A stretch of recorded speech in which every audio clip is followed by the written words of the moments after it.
بسم الله الرحمن الرحيم فأقبل بعضهم على بعض يتساءلون قال قائل منهم إني كان لي قرين يقول أئنك لمن المصدقين أإذا متنا وكنا ترابا وعظاما أئنا لمدينون قال هل أنتم مطلعون فاطلع فرآه في سواء الجحيم قال تالله إن كدت لتردين ولولا نعمة ربي لكنت من المحضرين أفما نحن بميتين إلا موتتنا الأولى وما نحن بمعذبين إن هذا لهو الفوز العظيم لمثل هذا فليعمل العاملون أذلك خير نزلا أم شجرة الزقوم. Ini adegan yang tadi saya kisahkan di surga dan neraka. Fa'aqbala ba'duhum 'ala ba'dhi yatasaalun. Orang-orang di surga nanti saling kenal lagi tuh. Kita tuh cuma nggak kenal sesama kita tuh, cuman awal-awal berbangkit doang. Likulli imri'in minhum yawma idzin sya'nu yughnih. Itu cuma berlaku pada saat awal bangkit. Ketika kita awal bangkit dari kubur tuh kita nggak akan saling kenal. Nggak mikirin, siapa kok kamu di sebelah saya? Nggak usah dilanjut. Nanti jadi nggak benar. Udah aja gitu ya. Jadi pas awal berbangkit, kita tidak saling kenal. Dan semua dibangkitkan kata Nabi dalam keadaan tidak berbusana. Dan tidak dikhitan. Kata Aisyah, aduh malu sekali hari itu. Kata Nabi, ya Aisyah, bagaimana seseorang bisa merasakan malu? Padahal hari itu, hari ketika setiap orang sibuk dengan urusannya sendiri-sendiri. Seorang ayah lari dari keluarganya, suami lari dari istrinya, dan seterusnya. Tapi setelah adegan itu, manusia nanti akan saling kenal lagi. Makanya muncul adegan saling memberi pertolongan, saling menghujat, saling menimpakan dosa-dosa, saling menuntut. Itu berarti udah kenal. Nah, di surga manusia saling kenal lagi tuh. Sehingga kata Allah, fa'aqbala ba'duhum 'ala ba'dhi yatasaalun. Manusia akan bertemu lalu saling bertanya. Kata mereka, ini kana li qarin loh. Ada lohnya. Ini kana li qarin. Apa artinya? Dulu saya tuh punya teman loh, kata dia. Ini kata dia ke sama orang yang penduduk surga. Apa temannya? Teman yang tadi di dunia yang saling berlomba-lomba dalam 1.000 dinar. Yang satu 1.000 dinar beli istana, yang satu lagi 1.000 dinar beli istana di surga. Yang satu 1.000 dinar nikah di dunia, yang satu lagi nikah di surga. Yang satu lagi 2.000 dinar beli kebun di dunia, yang satu lagi 2.000 dinar beli di surga. Qarinun, teman dekat saya ketika di dunia. Yaqulu ainnaka laminal musaddiqin. Apakah kamu sungguh-sungguh termasuk orang yang membenarkan hari berbangkit dan seterusnya sampai kalimat qala hal antum muttali'un. Berkatalah pula ia, maukah kamu meninjau temanku itu? Kata dia kepada siapa? Kata dia kepada malaikat. Malaikat, tolong cariin dong teman saya yang ini. Oh, ini mah nggak ada di daftar surga. Dia mah di neraka. Oh, gitu ya. Udah pergi aja ke jendelanya surga. Lalu melihat ke arah neraka. Ketika bertemu di neraka, fattala'a itu gini. Jadi ittala'a itu ngelihat itu kayak melongo gitu. Kan surga di tempat yang tinggi, neraka di tempat yang rendah, yang dalam. Dari surga dia ngelihat ke bawah, ke neraka. Fattala'a, ayat berapa tuh? 55. Fattala'a fara'ahu fi sawa'il jahim. Lalu dia lihatlah saudara atau temannya itu di dalam neraka yang sangat panas menyala-nyala. Dan melihatnya itu nggak pakai teropong segala macam. Aduh, nggak kelihatan. Saya minusnya udah ini. Ada ini nggak optik nggak di sini ngelihat cari di neraka nggak ada. Ngelihat langsung penglihatan orang-orang di surga itu basirah sangat bening jelas sehingga bisa melihat ke dalam neraka. Ternyata temannya ada di sawa'il jahim. Sawa'il jahim itu kata ulama di dasar neraka. Qala, berkatalah orang yang di surga ini, tallah, demi Allah, in kita la turdin. Hampir saja kamu mencelakakan saya. Apa maksudnya? Coba kalau dulu saya dengerin nasihat kamu, pasti nasib saya sama dengan kamu sekarang di neraka gitu. Coba kalau dulu saya ngikutin nasihat kamu, saran dari kamu, pasti saya sekarang sama-sama tersiksa. Qala tallahi in kitta la turdin walaula ni'matu rabbi lakuntu minal muhdarin. Kalau bukan karena nikmat Allah yaitu hidayah yang membolak-balikan hati, saya pasti akan termasuk di antara orang-orang yang disiksa. Itu dialog antara penduduk surga dengan penduduk neraka di akhirat. Makanya dialog ini harus jadi motivasi kita, bukan menuduh orang neraka, enggak. Ada teman kita yang belum hijrah, ntar kita dialog ya. Enggak usah gitu, itu mah sombong ya. Baru ngelihat teman kita yang misalnya masih mabuk gitu ya. Kita dialog ya. Aku mah di atas, kamu di bawah. Maksud lo apa?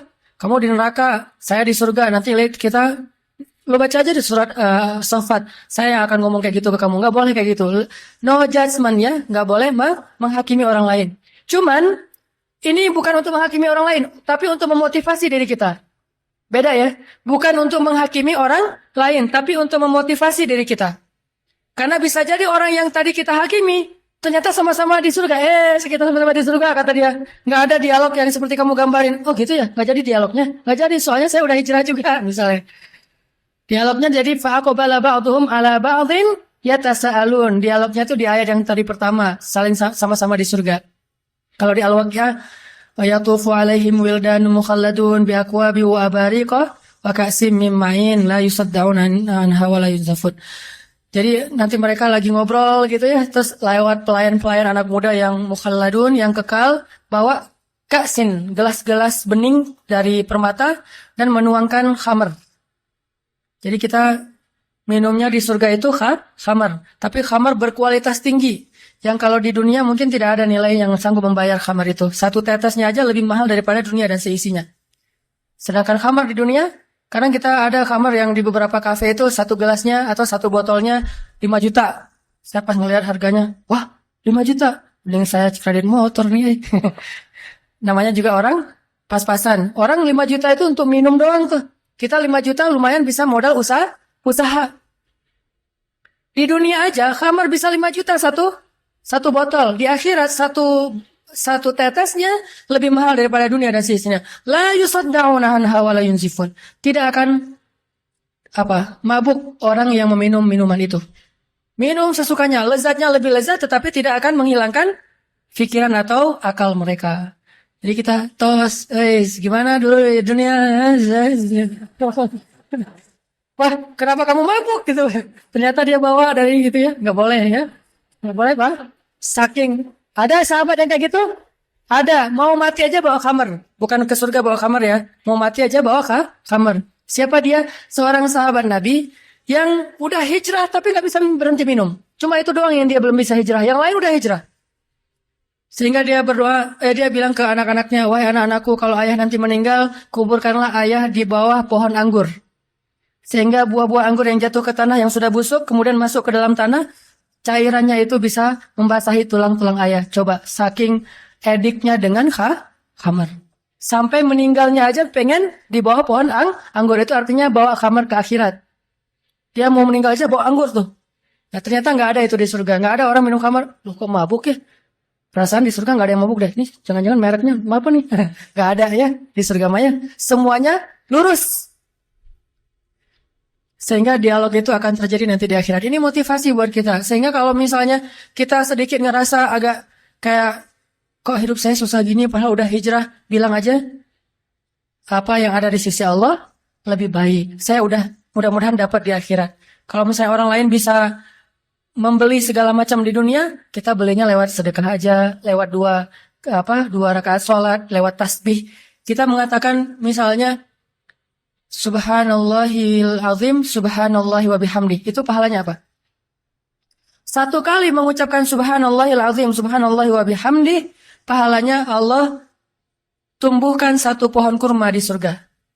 Sehingga satu pohon kurma ini kalau kita berjalan 100 tahun, itu belum keluar dari naungannya, saking rindangnya pohon kurma di surga. Cuma bilang, subhanallahil azim, subhanallahi wa bihamdi. Kalau dibalik, subhanallahi wa bihamdi, subhanallahil azim. Allah beratkan timbangan kita. Cuma bolak-balik itu aja pahalanya beda-beda coba. Teman-teman lihat orang yang saking semangatnya kerja, biasanya teman-teman dari etnis Tionghoa misalnya. Kan mereka semangat-semangat tuh kalau kerja. Dia jualan. Dia punya kafe misalnya, atau punya sebuah stand di mall. Udah punya kafe, masih jualan yang perintilan-perintilan di depan toko tuh. Kadang-kadang jual yang nggak terlalu mahal. Loh kok dia masih mau jualan kayak gitu-gitu, padahal dia udah punya kafe. Yang perintilan pun dia lakukan. Lumayanlah buat isi pulsa, lumayanlah buat bensin, lumayanlah buat bayar pembantu. Dia masih mikirin yang kecil-kecil, padahal dia udah punya toko yang besar. Kenapa kita sebagai muslim mengabaikan yang kecil-kecil yang Allah tawarkan pahalanya besar? Udah kok, udah tahajud. Udah tambahin aja yang perintilan. Subhanallahil azim wa bihamdi. Subhanallahi wa bihamdi wa subhanallahil azim. Itu kan perintilan kan? Kalimatan. Khafifatan ala lisan. Habibatan ila rahman. Thaqilatan fil mizan. Subhanallahi wa bihamdi. Subhanallahil azim. Itu perintilan loh. Gampang ngucapinnya, tetapi pahalanya luar biasa di sisi Allah SWT. Jadi nggak boleh bilang, kan udah tahajud. Kan udah umroh, kan udah tilawah, kan udah. Sama kayak orang tadi, kan udah punya toko. Kenapa masih jualan yang kecil-kecil di depan tokonya? Begitu juga kita. Kan udah tahajud, kenapa masih mikirin subhanallah, subhanallahan? La haula wala quwata illa billah. Itu adalah satu box perhiasan di dalam surga. Disimpannya di bawah arasy. Bukan di bawah tempat tidur. Di bawah arasy. Siapa yang mengucapkan la haula wala quwata illa billah, Allah memberikan kanzun. Kanzun itu kayak harta terpendam yang tersimpan di bawah arasy Allah Subhanahu wa taala. Sehingga pas kita nanti masuk surga insyaallah, tiba-tiba Allah mengatakan, "Abdi, hambaku. Ini untuk kamu." Ya Allah, ini dari mana? Dari la haula wala quwata illa billah. Wahai hambaku, ini untuk kamu. Dari mana? Dari subhanallah, dari alhamdulillah, dari Allahu akbar, dari la ilaha illallah. Artinya, kalau orang membeli dunia dengan hal-hal yang kayak gini, kita membeli akhirat dengan hal-hal yang seperti itu. Dan wa ma indallahi khair. Itu teman-teman logika yang saya pengen sharing, dan para sahabat semuanya menggunakan logika ini walaupun nasib mereka beda-beda. Ada Abu Hurairah yang makan aja susah, ada Abdurrahman bin Auf yang susah kalau nggak makan, selalu makan gitu ya. Ini beda dua sahabat. Abu Hurairah kan makan susah kan ya? Dia susah dengan kemiskinannya. Abdurrahman susah dengan kekayaannya. Abdurrahman, ngapain kok kamu sedih? Saya kaya. Oh, kaya sedih ya. Ada orang kaya sedih. Usman, kenapa kamu kok diam aja? Ya ini saya lagi mikir kok saya kaya ya. Aduh, sombong gini kalau lagi kita mah ya. Kaya tapi dia mikir. Aduh, kok kaya ya? Salat nangis. Kenapa salatnya lagi nangis? Banyak masalah ya? Enggak, justru saya nggak punya masalah. Nggak punya masalah nangis. Kalau kita banyak masalah nangis, kalau sahabat nggak punya masalah nangis. Kenapa? Mereka yakin orang yang miskin itu lebih duluan masuk surga daripada orang kaya 500 tahun. Cuman sih orang kaya kalau udah masuk surga lebih tinggi nanti karena dia sedekah. Tapi kan 500 tahun lumayan ya. 500 tahun terkatung-katung di padang mahsyar, coba ngapain? Coba kalau kita divonis masuk penjara 500 tahun, gimana tuh?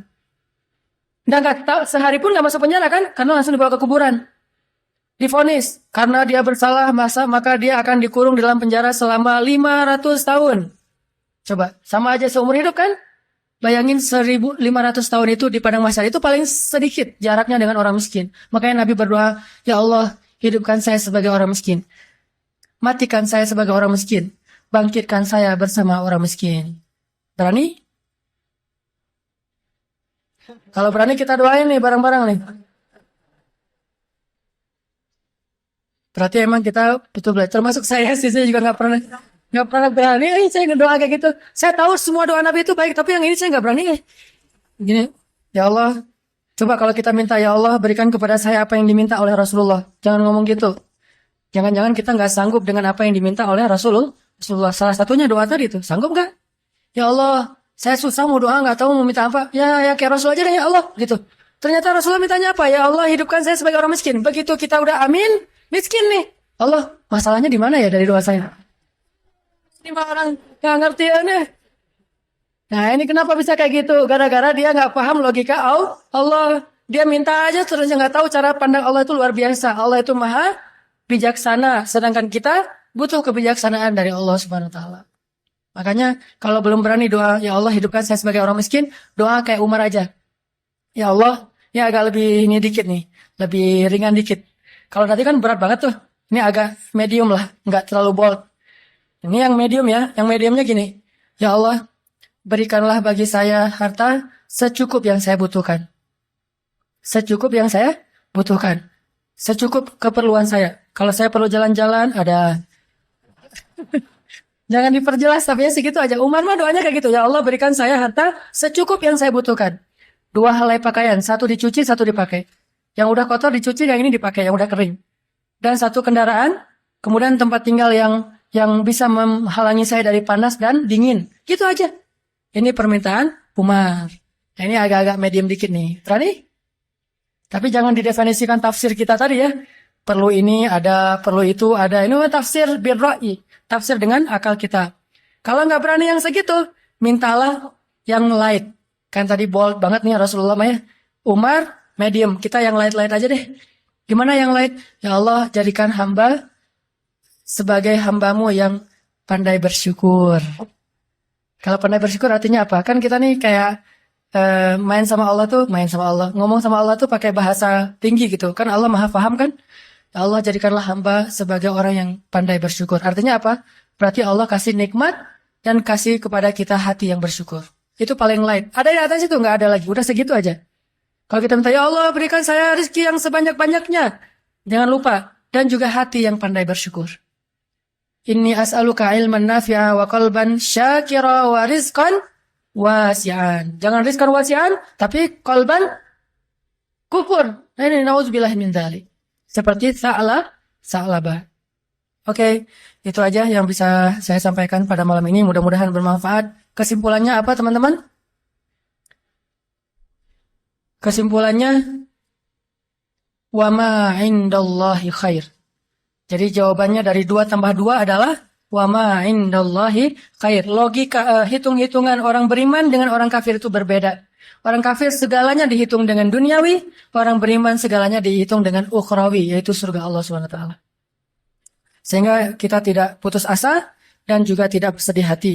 Likaila tahzanu ala ma fatakum wa la tafrahu bima atakum. Supaya kalian tidak berputus asa terhadap apa yang luput dari kalian dan juga tidak lupa diri terhadap apa yang Allah berikan kepada kalian. Terakhir, marilah kita berdoa. Dan saya selalu mengingatkan teman-teman jangan lupa doain saudara kita di Gaza atau Palestina, di Aleppo, di Suriah, di Homs, dan juga di Irak, di Rohingya. Karena kita mungkin belum mampu membantu mereka dengan yang lebih besar daripada doa, maka jangan pelit dalam berdoa. Udahlah kita nggak bisa jadi relawan ke sana, tidak juga mampu membela mereka dengan berjihad, tidak juga mampu setiap hari berinfak untuk mereka, minimal setiap hari berdoa untuk mereka. Karena media kita hampir tidak meliput sama sekali nasib mereka. Sehingga seolah-olah mereka itu nggak ada masalah apa-apa. Padahal kemarin di Hong Kong ada mobil bus kecelakaan masuk jurang aja, cuma 8 orang luka-luka, nggak meninggal. 8 orang luka-luka gara-gara bus masuk ke bukan jurang sih, selokan gitu, ada yang luka-luka 8 orang, semua media meliput. Giliran kaum muslimin ratusan ribu orang dibombardir di negara-negara itu, tidak ada yang meliput. Mudah-mudahan Allah Subhanahu wa taala memberikan mereka pertolongan karena nasib mereka luar biasa sangat memilukan. Kalau enggak kita sebagai saudaranya yang mendoakan, lalu siapa? Kemudian mudah-mudahan juga media-media yang dipegang oleh kaum muslimin bisa concern menyuarakan hak-hak orang yang tertindas. Ini bukan hanya masalah agama tapi masalah kemanusiaan yang lebih universal. Jadi kalau ada orang yang ngomong alasan 1000 alasan, saya kira dia berarti tidak punya lagi nilai kemanusiaan atau semangat kemanusiaan dalam hatinya.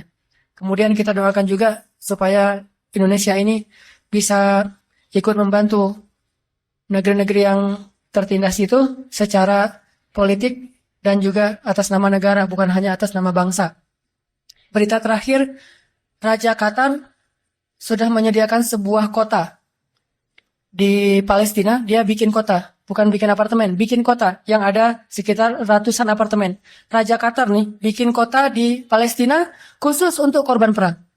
Jadi korban perang itu bisa ngungsi ke kota itu, jadi kayak kota baru gitu, dan lebih luas daripada kota baru Parahyangan, sekitar 3 kali lipat daripada kota baru Parahyangan. Bayangin, kota baru Parahyangan dibikin oleh seorang raja dan hanya dikhususkan gratis buat korban perang.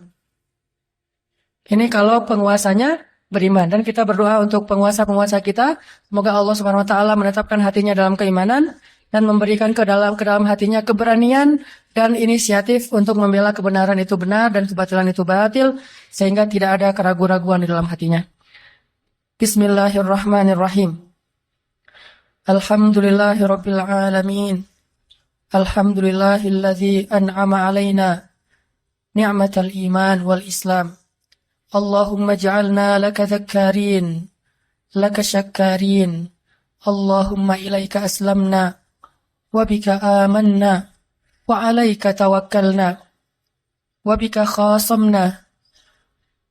Na'udzu bi'izzatika an tudhillana.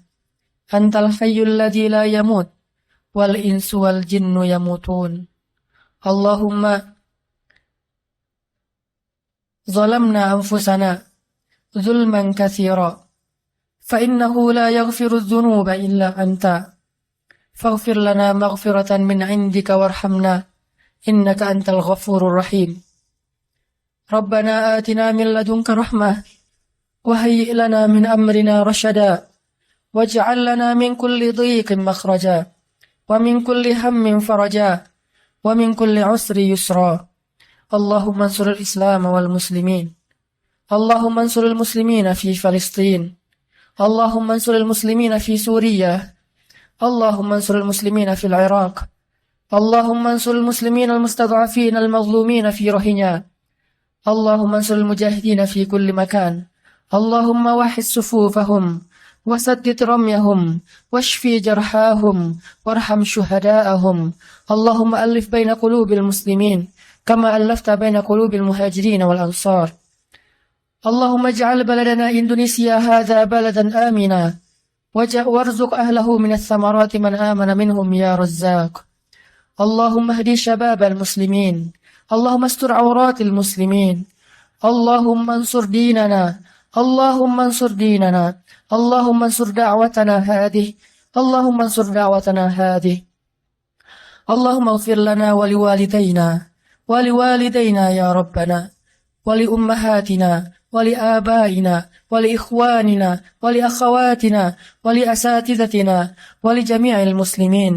اللهم اغفر لنا فإنه لا يغفر الذنوب إلا أنت وتب علينا إنك أنت التواب الرحيم. اللهم إنا نسألك الهدى والتقى والعفاف والغنى. اللهم إنا نسألك رضاك والجنة ونعوذ بك من سخطك والنار. ربنا هب لنا من الصالحين. ربنا اجعلنا مقيم الصلاة ومن ذرياتنا ربنا وتقبل دعاء. ربنا هب لنا من أزواجنا وذرياتنا قرة أعين واجعلنا للمتقين إماما. يا ودود نسألك الود. يا ودود نسألك الود.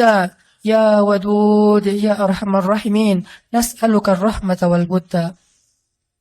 ربنا آتنا في الدنيا حسنة وفي الآخرة حسنة وقنا عذاب النار وأدخلنا الجنة مع الأبرار يا عزيز يا غفار يا رب العالمين يا أرحم الراحمين. Engkaulah yang maha terpuji di langit dan di bumi. Seluruh makhlukmu memujimu dan bertasbih kepadamu siang dan malam ya Allah. Tidak sedikit pun pujian-pujian kami menambah keagunganmu ya Allah. Dan tidak sedikit pun dosa-dosa kami mengurangi dan merugikanmu ya Allah. Engkau maha terpuji. Engkau tidak butuh kepada hamba-hambamu. Kamilah yang butuh kepada Engkau ya Allah. Hilangkanlah sifat sombong di dalam hati kami. Terutama sombong kepadamu ya Allah. Kami berlindung dari sifat sombong. Tidak mungkin orang yang memiliki sombong sekecil zarrah pun masuk surga ya Allah. Engkaulah yang maha agung. Engkau maha mulia ya Allah. Sedangkan kami hina. Kami rendah di hadapan-Mu, ya Allah. Kami butuh kepada-Mu, ya Allah. Ampunkanlah dosa kami, ya Allah. Ampunkanlah dosa ayah ibu kami, ya Allah. Ampunkanlah dosa ibu kami, ya Allah. Jika ibu kami pernah punya salah kepada kami, ya Allah, sesungguhnya kedurhakaan kami lebih besar daripada kesalahan ibu kami, ya Allah. Jika ayah kami pernah menyakiti hati kami, ya Allah, sesungguhnya dosa-dosa kami kepada beliau jauh lebih banyak, ya Allah. Ampunkanlah dosa ibu kami, ya Allah. Jika dia pernah salah kepadamu, ya Allah, itu karena ibu kami tidak faham, tidak mengerti. Dia belum belajar Islam sedalam yang kami pelajari. Karena waktunya dihabiskan hanya untuk mendidik kami. Waktunya dihabiskan untuk menafkahi kami, ya Allah. Hampir tidak punya waktu bagi ayah ibu kami untuk belajar Islam, duduk di dalam majelis ilmu sebagaimana yang kami alami. Karena mereka bersusah payah untuk bisa menafkahi anak-anaknya. Ampunkanlah dosa mereka, ya Allah. Ampunkanlah dosa ayah dan ibu kami, ya Allah. Rahmati keduanya, ya Allah. Sayangi keduanya, ya Allah. Sayangi ayah kami, ya Allah. Sayangi ibu kami, ya Allah. Seperti mereka menyayangi kami, ya Allah. Seperti diam-diam mereka mengasihi kami, ya Allah. Jadikan setiap tetes susu ibu kami sebagai kebaikan di sisimu, ya Allah, baginya. Dan jadikan setiap tetes keringat ayah kami sebagai kebaikan di sisimu untuknya, ya Allah. Ya Arhamar Rahimin, anugerahkanlah untuk kami anak-anak yang soleh-soleha. Janganlah Engkau menghukum kami karena kedurhakaan kami kepada ayah ibu kami. Engkau menghukum kami dengan kedurhakaan anak-anak kami kepada kami, ya Allah. Sesungguhnya Engkau menghukum seseorang sesuai dengan amal perbuatannya. Janganlah Engkau menghukum kedurhakaan kami dengan kedurhakaan anak kami kepada kami, ya Allah. Ampunkanlah dosa kami. Siapa lagi yang bisa mengampuni dosa selain Engkau, ya Allah? Siapa lagi yang bisa menghapus segala kesalahan selain Engkau, ya Allah? Siapa lagi yang bisa kami harapkan segala kebaikan kecuali kepadamu, ya Allah? Iyyaka na'budu wa iyyaka nasta'in. Iyyaka na'budu wa iyyaka nasta'in. Kepadamu kami berserah diri, ya Allah. Kami berhijrah dengan niat mencari ridha-Mu, ya Allah. Ingin memperbaiki diri kami, ya Allah. Ingin meninggalkan keburukan-keburukan di masa lalu kami, ya Allah. Terimalah kedatangan kami, ya Allah, di sisimu. Sebagaimana Engkau menerima kedatangan kaum muhajirin kepada orang-orang Ansar di Madinah, ya Allah. Sesungguhnya pertolongan-Mu dan penerimaan-Mu lebih baik daripada penerimaan kaum Ansar. Terimalah kami, ya Allah. Bimbinglah kami di sisimu, ya Allah. Janganlah Engkau lepaskan kasih sayang-Mu dari kami. Janganlah Engkau melepaskan rangkulan-Mu dari kami. Rangkul kami, ya Allah, dalam kasih sayang-Mu. Janganlah Engkau biarkan kami tersesat setelah mendapatkan petunjuk. Beri kami kekuatan untuk melawan hawa nafsu kami sendiri, ya Allah. Beri kami kekuatan untuk melawan keburukan-keburukan yang ada pada dalam diri kami sendiri, ya Allah. Beri kami kekuatan untuk menundukkan keinginan-keinginan yang tidak Engkau ridhoi dalam diri kami, ya Allah. Beri kami kekuatan dan keistiqomahan untuk terus berada di jalan-Mu, ya Allah. Ya Rabbana, tolonglah saudara-saudara kami di seluruh dunia, ya Allah. Tolonglah saudara-saudara kami yang tertindas di Palestina, ya Allah. Tolonglah saudara-saudara kami yang tertindas di Suriah, ya Allah. Di Aleppo, ya Allah, yang setiap hari jatuh korban dari orang-orang yang tidak berdosa. Anak-anak kecil yang bahkan baru saja lahir, ya Allah. Baru saja menghirup udara di dunia, sudah kembali kepadamu dalam keadaan terzalimi, ya Allah. Tolonglah saudara-saudara kami di Suriah. Tolonglah saudara-saudara kami di Irak. Tolonglah saudara-saudara kami yang terusir di Rohingya, ya Allah. Siapa lagi yang bisa menolong mereka selain Engkau, ya Allah? Engkau Maha Kuasa atas segala sesuatu. Wa makaru wa makarallahu wallahu khairul makirin. Orang-orang kafir itu punya rencana jahat, sedangkan Engkau Maha mengetahui rencana mereka. Gagalkanlah segala rencana jahat mereka, ya Allah. Bantulah saudara-saudara kami yang berjihad di seluruh dunia, ya Allah. Yang membela agama-Mu, ya Allah. Yang difitnah seolah-olah mereka para penjahat, padahal mereka lah yang membela orang-orang yang tertindas. Mereka lah yang membela anak-anak yatim. Mereka lah yang melindungi para janda-janda yang terusir dari rumahnya sendiri, ya Allah. Bantulah mereka, satukanlah barisan mereka. Janganlah Engkau biarkan mereka berpecah belah, karena hanya mereka harapan kami setelah Engkau, ya Allah. Ya Rabbana, beri petunjuk-Mu kepada pemimpin-pemimpin kami, ya Allah. Sayangilah pemimpin-pemimpin kami, ya Allah. Jadikanlah pemimpin-pemimpin kami pemimpin yang adil, ya Allah. Hilangkanlah rasa dengki dari hatinya, ya Allah. Lenyapkanlah kesombongan dari hatinya, ya Allah. Sesungguhnya Engkau maha menerima doa hamba-hambamu. Kami tidak ingin pemimpin-pemimpin kami celaka karena kemurkaan-Mu, ya Allah. Karena jika Engkau murka, tidak ada yang bisa menghalangi, ya Allah. Sebelum Engkau marah kepada setiap orang-orang yang durhaka, beri mereka petunjuk, ya Allah. Beri petunjuk kepada seluruh pemimpin-pemimpin kami. Dan bimbinglah ulama-ulama kami. Dan kuatkanlah kami agar setia di dalam barisan para ulama kami, ya Allah. Ya Rabbana, jadikanlah negeri kami yang tercinta ini Indonesia, negeri yang aman. Dan berilah rezeki kepada orang-orang yang beriman di dalamnya, ya Allah. Dan berikanlah kepada kami orang-orang solih yang akan memimpin kami dengan keadilan dan ketakwaan. Anugerahkan untuk kami keturunan-keturunan Umar bin Khattab yang adil. Anugerahkanlah untuk kami keturunan-keturunan Umar bin Abdul Aziz. Anugerahkanlah untuk kami pemimpin-pemimpin seperti Nur bin Zinki.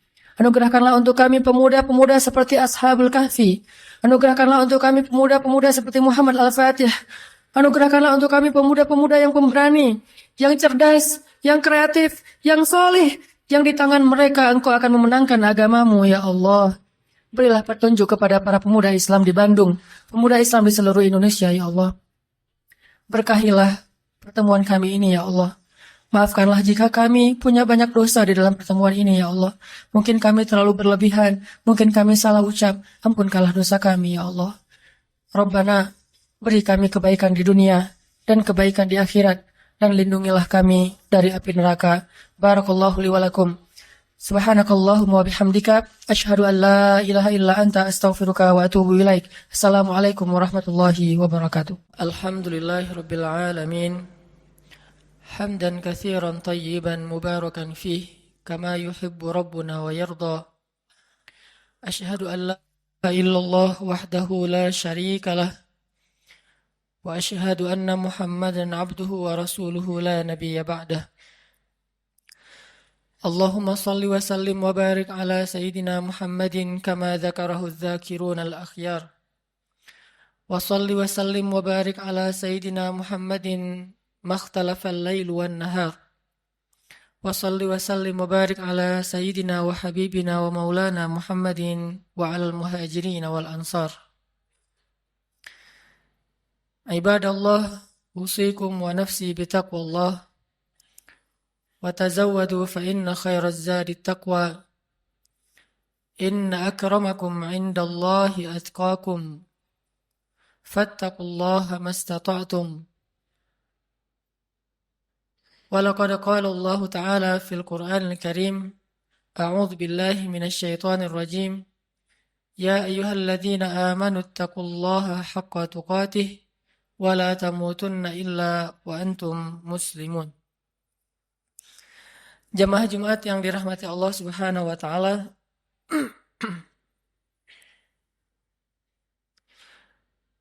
Dalam sebuah hadis yang diriwayatkan oleh Imam At-Tirmidzi, Rasulullah sallallahu alaihi wasallam pernah bersabda,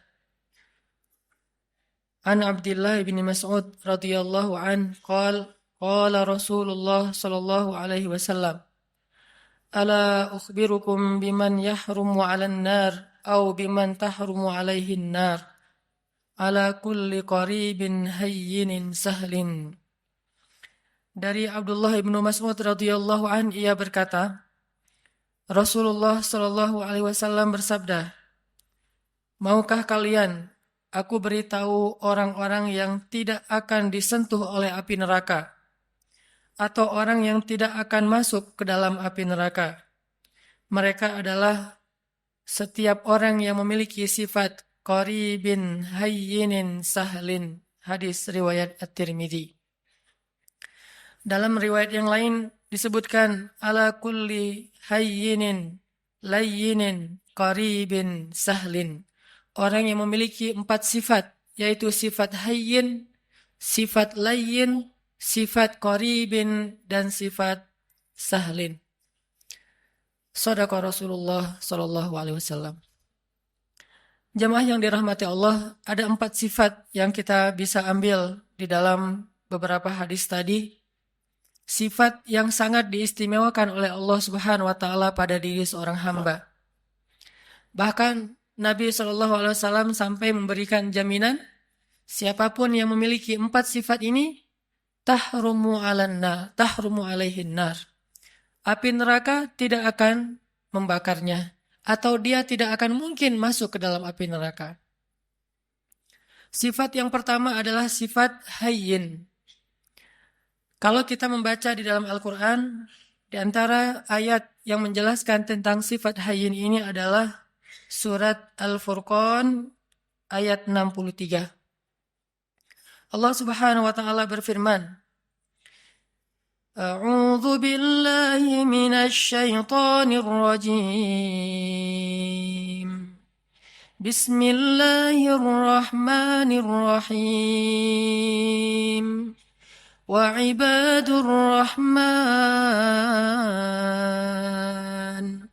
وعباد الرحمن الذين يمشون على الأرض هونا وإذا خاطبهم الجاهلون قالوا سلاما. Sadaqallahul azim. Di antara ciri hamba Allah yang dicintai oleh Allah yang Maha Rahman adalah yamshuna 'alal ardi hauna. Orang yang berjalan di muka bumi dalam keadaan haunan atau hayyinan. Haunan atau hayyinan, para ulama menerjemahkan adalah orang yang memiliki sifat tawadhu, rendah hati. Dan sifat rendah hati ini adalah sifat dasarnya seorang hamba.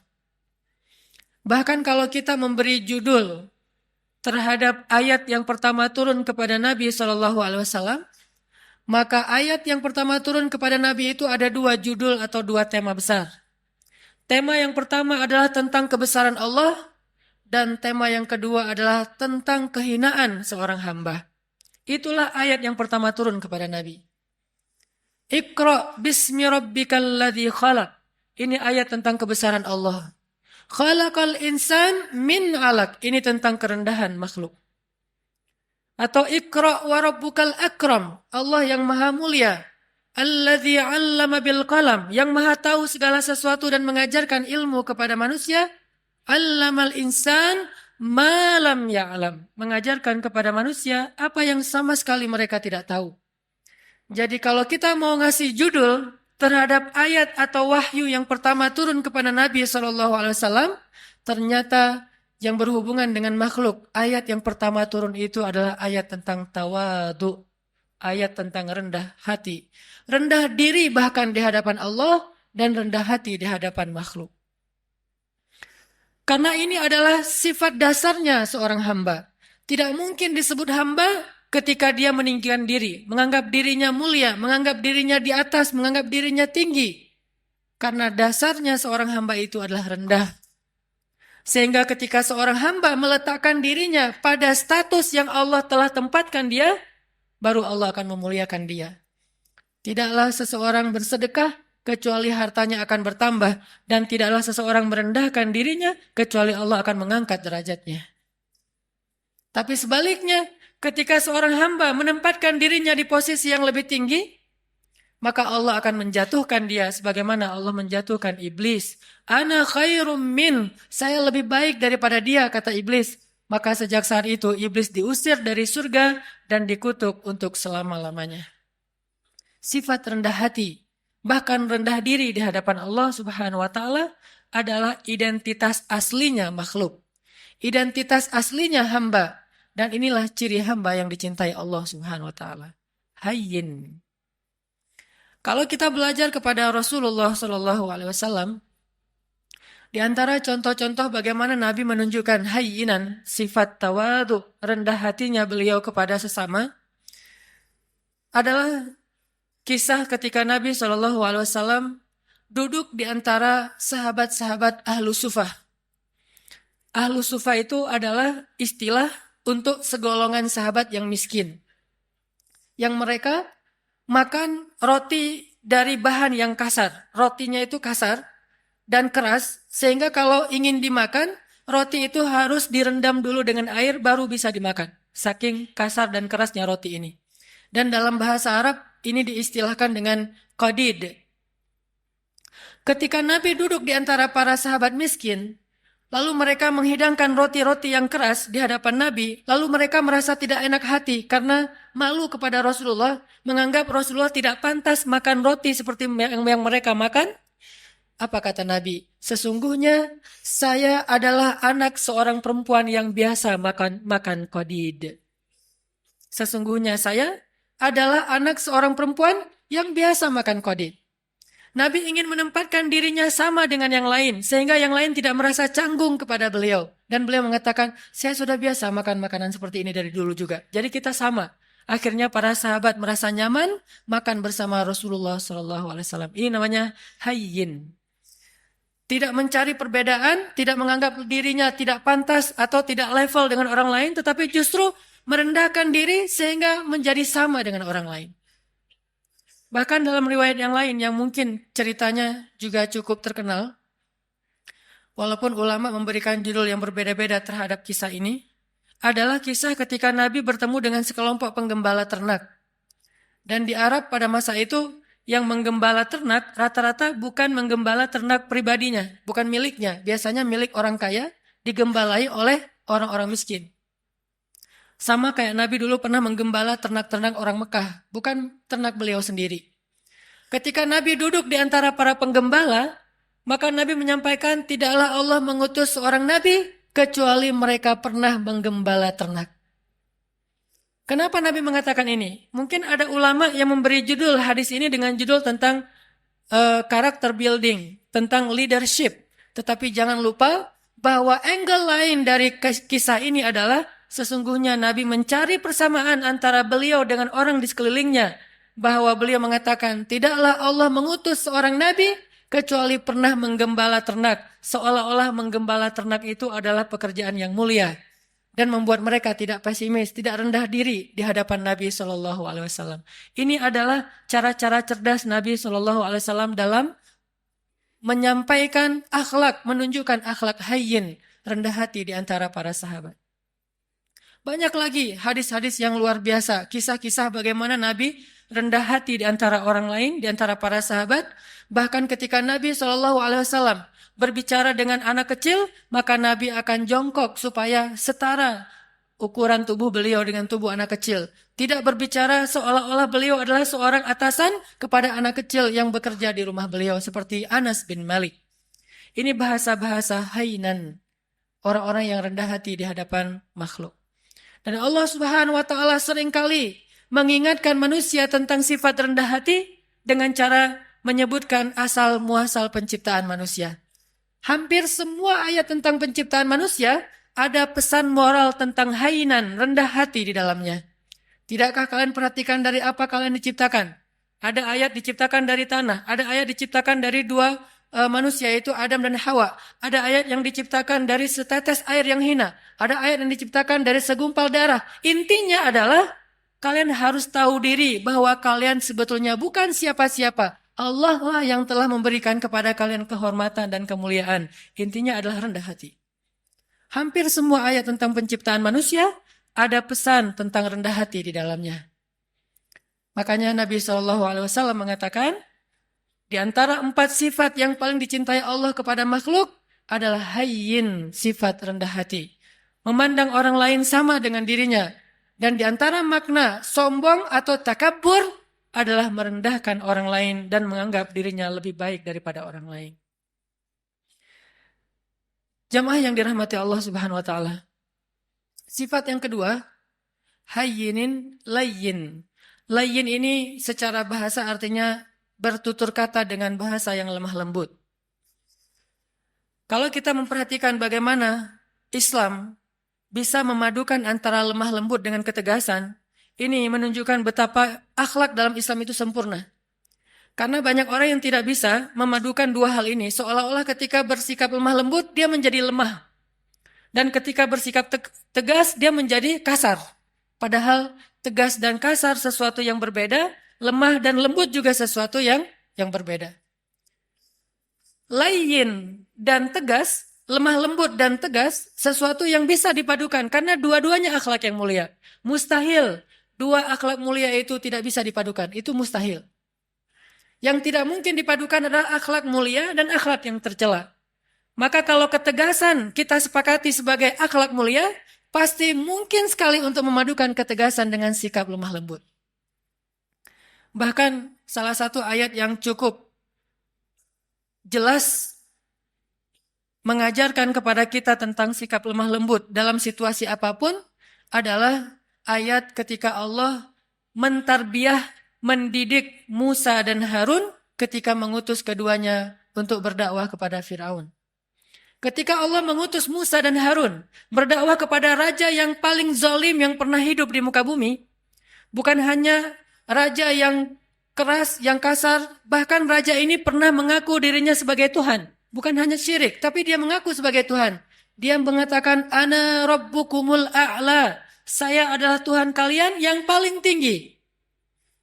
Ketika Allah mengutus Musa dan Harun untuk berdakwah kepada raja yang paling jahat ini, apa kata Allah? Wa qula lahu qawlan layyinan. Dan ucapkanlah kepada dia ucapan yang lembut. Sebelum Musa disuruh untuk merevolusi Fir'aun, maka Musa diperintahkan lebih dulu untuk qula lahu qawlan layyinan. Kenapa Allah katakan demikian? Karena Allah tahu karakter hambanya yang bernama Musa. Kalau Harun mungkin agak tidak terlalu dikhawatirkan akan bersikap kasar. Karena Harun pada dasarnya punya sifat lemah lembut. Harun ini, kalau di antara para sahabat mirip seperti Abu Bakar. Sedangkan Musa mirip seperti Umar. Memang terkenal dengan kerasnya terhadap kebatilan. Sehingga sebelum Musa bersikap keras atau tegas kepada Fir'aun, maka Allah memberi dia briefing. Memberi dia nasihat. Qula lahu qawlan layyinan. Katakanlah kalian berdua kepada dia ucapan yang lemah lembut. Dan perhatikan juga kisah Ibrahim ketika berdakwah kepada ayahnya. Begitu ayahnya marah-marah kepada Ibrahim, bahkan mengancam akan merajam Ibrahim, apa kata Ibrahim? Qala salamun alaik. Sa'astaghfiru laka rabbi innahu kana bi hafiyya. Kata Ibrahim, salam. Nggak apa-apa wahai ayah, aku akan minta ampun untukmu kepada Tuhanku. Sesungguhnya Tuhanku sangat baik kepadaku. Qaulan layyinan, sebelum kalimat-kalimat yang lain. Bahkan Nabi SAW bersabda, sesungguhnya Allah itu maha lembut dan mencintai kelembutan. Dan Allah akan memberikan kebaikan melalui jalan yang lembut yang tidak diberikan dengan cara-cara yang kasar. Maka muncullah salah satu kisah yang cukup fenomenal dalam kehidupan Nabi tentang sifat lemah lembut adalah adegan ketika ada seorang laki-laki Badui buang air kecil di dalam Masjid Nabawi. Ini masjid tersuci nomor 3 di dunia bagi kaum muslimin. Setelah Makkah, nomor 2 bahkan setelah Makkah, kemudian Nabawi, kemudian Masjidil Aqsa. Ada orang Badui, dan orang Badui ini dalam istilah Arab disebut A'rabi, orang yang tidak berpendidikan baik, orang yang belum paham Islam, bahkan belum masuk Islam. Dia ngelihat ada kayak tembok itu, dia buang air kecil di situ. Lalu para sahabat berdiri ingin memarahi dia. Nabi mengatakan, tunggu, biarkan dia, jangan sakiti dia. Karena kalau dia ditahan atau dicegah, itu akan menyakiti dia, udah terlanjur. Maka biarkan dia, jangan sakiti dia. Setelah dia selesai dengan hajatnya, maka Nabi kemudian ingin mengambil air, tetapi para sahabat mendahului beliau dan membersihkan kotoran laki-laki tadi. Setelah selesai, Nabi memanggil dia, lalu mengajak dia berbicara baik-baik.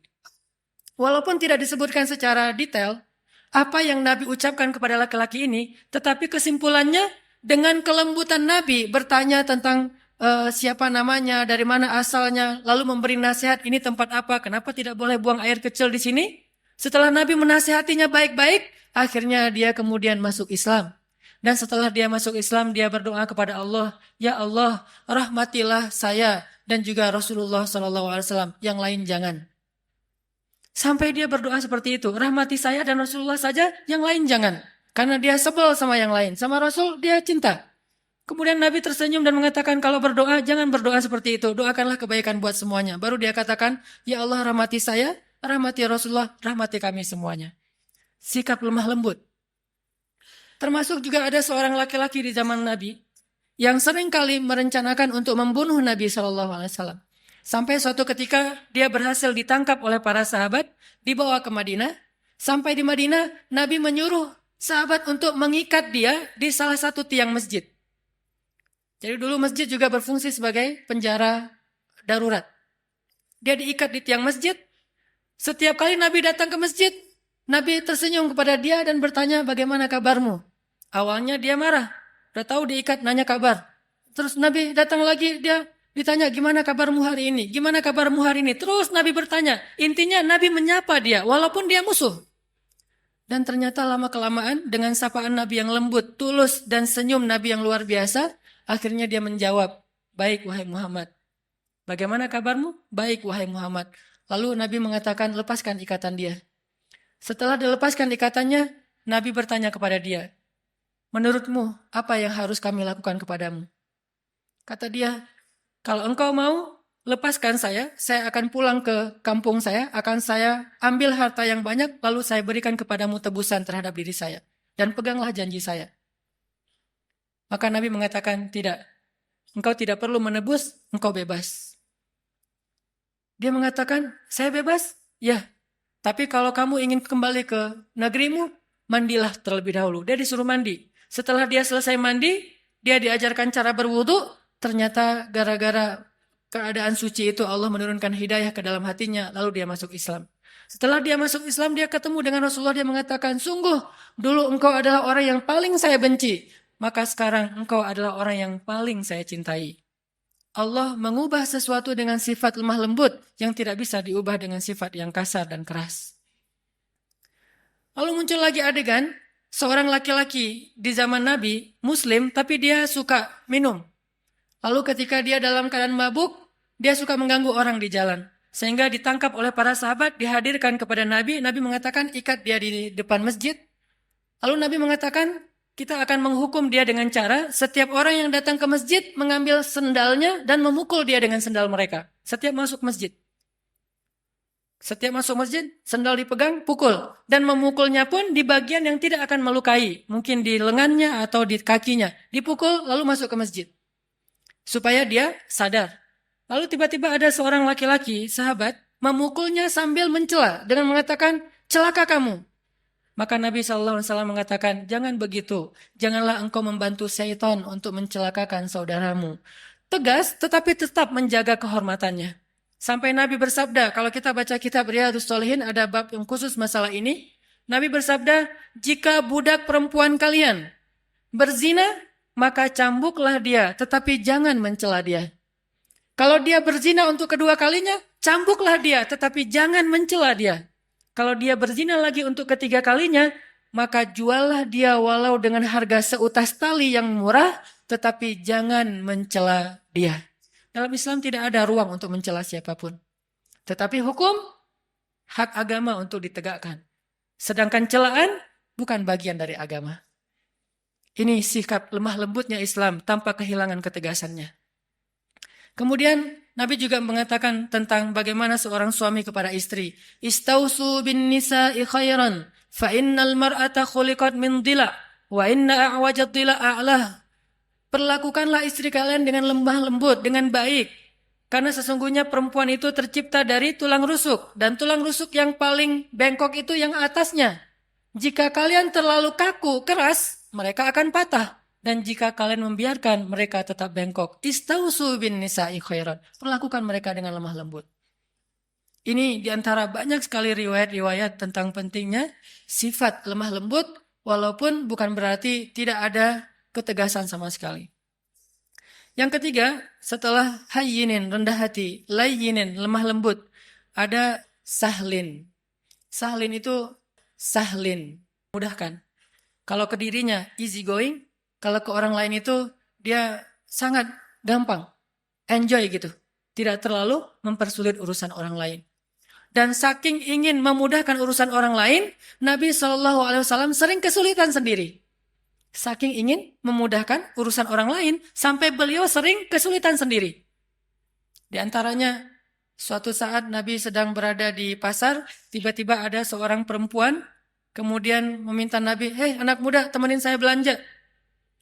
Nggak tahu kalau itu Rasulullah. Ditemenin sama Nabi, angkat barang-barangnya sampai selesai semuanya, kemudian diantarkan ke rumahnya sehingga Nabi jadi tidak menyelesaikan hajatnya sendiri demi memudahkan urusan orang lain. Karena Allah berfirman, siapa yang memudahkan urusan saudaranya di dunia, maka Allah mudahkan urusan-urusan dia nanti di akhirat. Dan kita tahu akhirat itu hari ketika urusan akan sangat sulit dan kepayahan. Nabi memudahkan. Bahkan dalam sebuah riwayat yang juga cukup terkenal, suatu pagi Nabi SAW lapar, kemudian beliau datang ke dapur istrinya membuka-buka, kalau bahasa kita mungkin membuka panci gitu, ingin mencari makanan apa di dapur. Ternyata hari itu Aisyah belum memasak apa-apa. Sehingga Nabi ketika lagi buka-buka panci di dapur, tiba-tiba Aisyah muncul. Nabi tidak ingin mempersulit Aisyah, sehingga tiba-tiba Nabi mengatakan, ya Aisyah, hari ini saya berpuasa. Sehingga Aisyah otomatis mengatakan, oh ya sudah kalau gitu sekalian, memang saya hari ini tidak memasak. Bukankah puasa sunnah boleh niat belakangan dengan syarat belum makan apa-apa? Akhirnya Nabi yang tadinya niat tidak puasa, gara-gara tidak ada makanan dan tiba-tiba Aisyah muncul. Dan kalau Nabi sampai ketahuan lagi buka-buka panci, nanti Aisyah terpaksa harus belanja, masak segala macam. Untuk memudahkan Aisyah, Nabi mengatakan langsung, Aisyah, hari ini saya berpuasa. Sehingga Aisyah tidak perlu merasa bersalah karena tidak memasak hari itu. Lihat bagaimana Nabi memudahkan urusan keluarganya. Bahkan ketika ditanya kepada Aisyah, ya Aisyah, apa yang dilakukan Nabi di rumah? Aisyah mengatakan, Nabi di rumah sibuk menyelesaikan semua urusan istri-istrinya. Jadi Nabi kalau di luar, orang berlomba-lomba menyelesaikan hajat beliau, kalau di rumah, beliau justru sibuk dan tidak berhenti untuk menyelesaikan hajat keluarganya. Menyelesaikan urusan orang lain, sahlin, memudahkan. Dan Allah Subhanahu wa taala senang memudahkan urusan hamba. Yuridullahu bikumul yusra wala yuridu bikumul usra. Allah ingin memudahkan kalian dan tidak ingin mempersulit kalian. Lalu siapa kita yang ingin mempersulit urusan orang lain? Bahkan Allah saja ingin memudahkan urusan kita. Yang terakhir, jamaah yang dirahmati Allah, sifat yang dicintai Allah dari seorang hamba adalah qaribin. Qaribin ini lalu menjadi bahasa Indonesia karib, artinya dekat. Akrab, tidak jaim. Orangnya itu mudah untuk bergaul. Baru kenal dengan dia langsung akrab. Dan juga bukan berarti dia terlalu sok akrab atau caper dan seterusnya, tetapi mudah bergaul dengan dia. Tidak ada jarak, tidak membuat orang sungkan. Rasulullah SAW ketemu dengan siapapun, orang itu akan mudah curhat kepada beliau.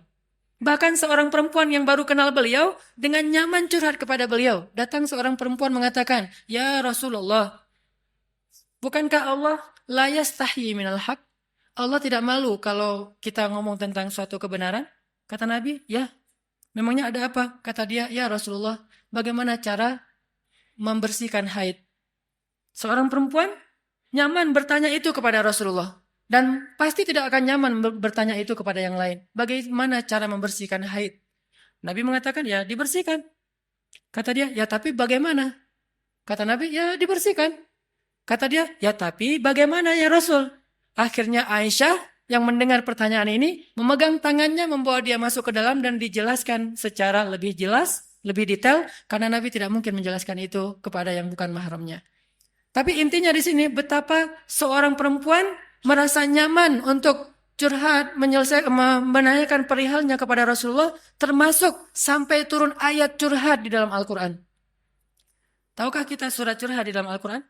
Surat curhat itu namanya Al-Mujadalah atau Al-Mujadilah. Kalau kita baca Al-Mujadilah artinya curhat. Kalau kita baca Al-Mujadilah artinya perempuan yang sedang curhat. Sampai turun ayat tentang curhat, seorang perempuan datang kepada Rasulullah dan menanyakan perihal masalah keluarganya kepada Rasulullah SAW.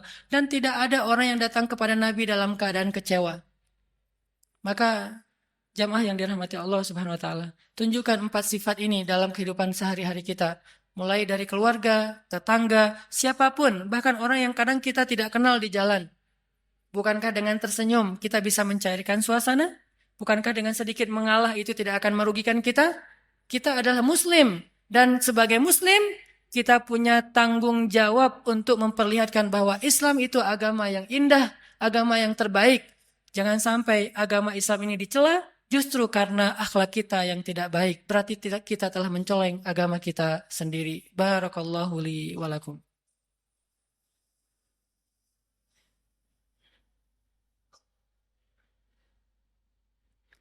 Alhamdulillahirabbil alamin.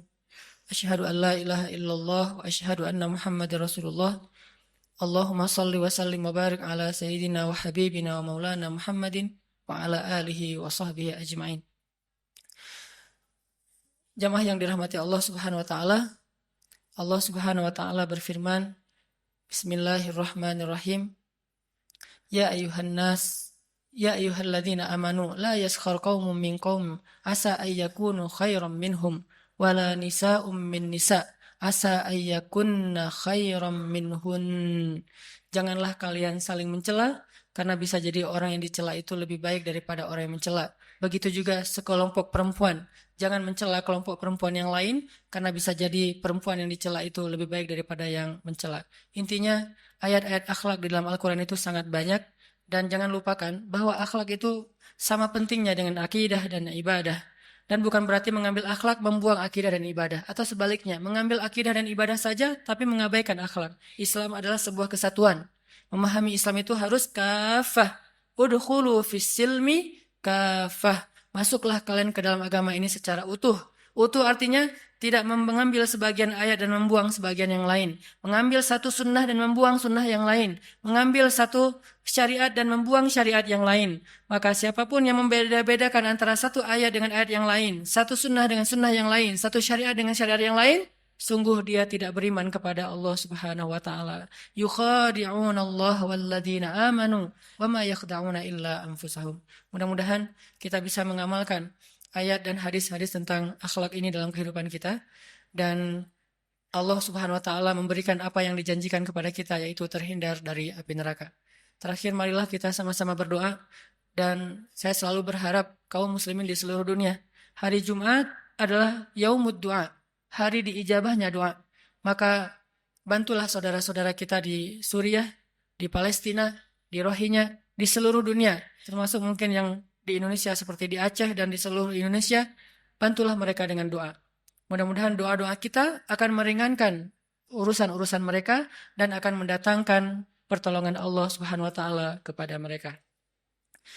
Bismillahirrahmanirrahim.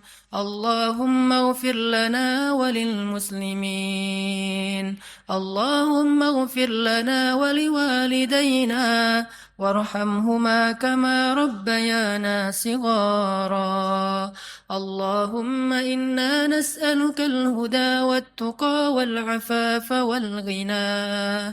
Allahumma a'inna ala dhikrika wa syukrika wa husni ibadatik. Rabbana آتنا من لدنك رحمة وهيئ لنا من أمرنا رشدا واجعل لنا من كل ضيق مخرجا ومن كل هم فرجا ومن كل عسر يسرا.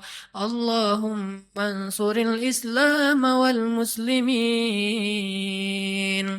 اللهم انصر المسلمين في فلسطين. اللهم انصر المسلمين في سوريا. اللهم انصر المسلمين في العراق. اللهم انصر المسلمين المستضعفين المظلومين في رهينيا. اللهم انصر دعوتنا يا الله. اللهم اشف صدور المسلمين يا الله. اللهم اجعل بلدنا هذا إندونيسيا بلدا آمنا بلدا آمنا بلدا آمنا وارزق أهله من الثمرات من آمن منهم يا رزاق. ربنا هب لنا من أزواجنا وذرياتنا قرة أعين واجعلنا للمتقين إماما. Ya Allah, ya Arhamar Rahimin, ampunkanlah dosa-dosa kami ya Allah, maafkanlah kesalahan kami ya Allah. Ya Arhamar Rahimin, anugerahkanlah kepada bangsa kami ini pemimpin-pemimpin yang taat kepadamu dan adil kepada manusia.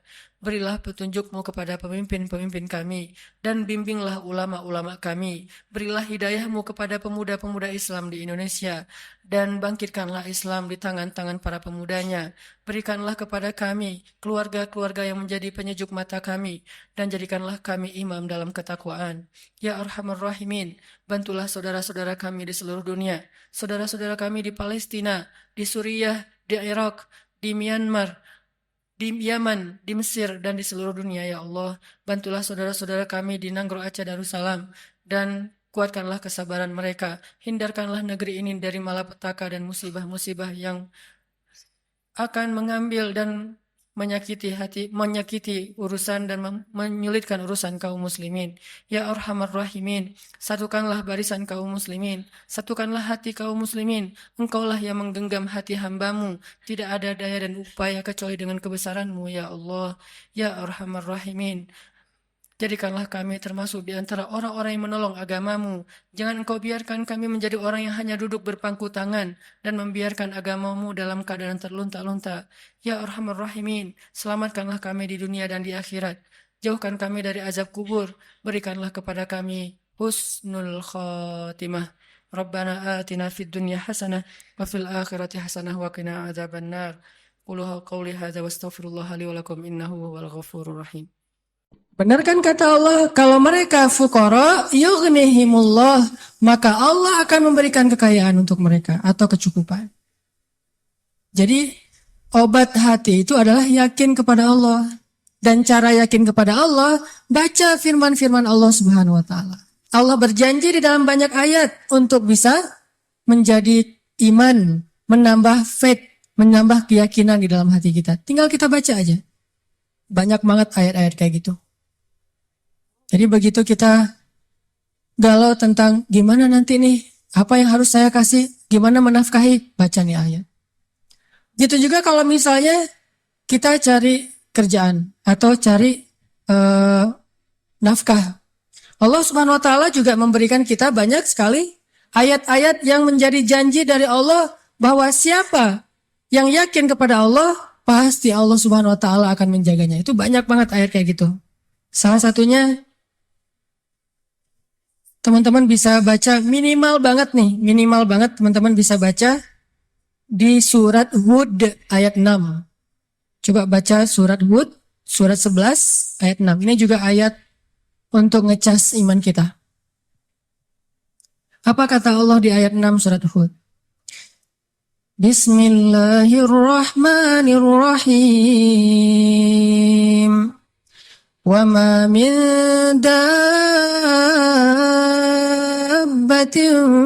fil ardi illa 'ala Allahi rizquha wa ya'lamu mustaqarraha wa mustawda'aha kullun fi kitabim mubin. Gak ada satupun hewan yang melata di muka bumi illa 'alallahi rizquha, kecuali Allah yang menjamin rezeki bagi mereka. Terus kenapa kita khawatir? Kenapa kita galau? Kan Allah yang menjamin, dan jaminan Allah itu sebaik-baik jaminan dijamin oleh perusahaan asuransi atau finance. Itu aja kita udah yakin gimana dijamin oleh Allah Subhanahu wa taala. Kayak ada orang yang ngambil asuransi kesehatan, dia nggak khawatir dengan sakit. Ada orang yang mengambil asuransi kendaraan, dia nggak khawatir kelecet atau terjadi kecelakaan, dirampok atau dicuri kendaraannya. Ada yang total loss only misalnya atau all risk, dia nggak khawatir. Kenapa? Ada yang menjamin. Ada orang yang mengambil asuransi pendidikan, dia nggak khawatir dengan harga pendidikan yang semakin mahal karena ada jaminan. Kalau kita masih sering ragu dan sering khawatir dengan hidup kita, berarti kita nggak yakin dengan jaminan Allah Subhanahu wa taala. Makin kita yakin dengan jaminan Allah, makin hilang rasa khawatir dalam hidup kita. Tenang ajalah, ada Allah. Ketika kita ada masalah sedikit, kita tinggal klaim. Dan mengklaim asuransi Allah itu lebih gampang daripada ngeklaim asuransi manusia. Ngeklaim asuransi manusia tetap aja ada biayanya. Tapi ngeklaim kepada Allah itu nggak ada biayanya, nggak perlu pakai nomor antri, nggak perlu jauh-jauh keluar dari rumah, kita tinggal mengangkat kedua tangan kita mengatakan Ilahi, Rabbi, saya ada masalah nih. Tetapi Engkau Maha Besar. Dan setelah itu, hati kita akan langsung tenang. Ini teman-teman, di antara obat terhadap semua penyakit hati itu adalah belajar yakin kepada Allah Subhanahu wa Ta'ala. Teman-teman bisa baca juga nanti surat Al-Mulk. Ini surat yang benar-benar nge-booster hati kita. Jadi sesi pertama ini saya pengen sharing. Ternyata kalau kita pengen menghilangkan semua penyakit hati kita, mulailah dari belajar iman, belajar yakin kepada Allah Subhanahu wa Ta'ala. Kalau kita pengen belajar menjadi orang yang menjalani hidup itu penuh dengan keyakinan, penuh dengan harapan, orangnya optimis, caranya belajar yakin kepada Allah Subhanahu wa Ta'ala. Dan salah satu cara belajar yakin kepada Allah, baca ayat-ayat Allah, terutama ayat-ayat booster tentang kebesaran Allah Subhanahu wa Ta'ala. Inna fi khalqis samawat, dalam penciptaan langit, bukan cuma di langit, tapi penciptaannya, prosesnya. Inna fi khalqis samawati wal ardi wa ikhtilafil laili wan nahari la ayatin liulil albab.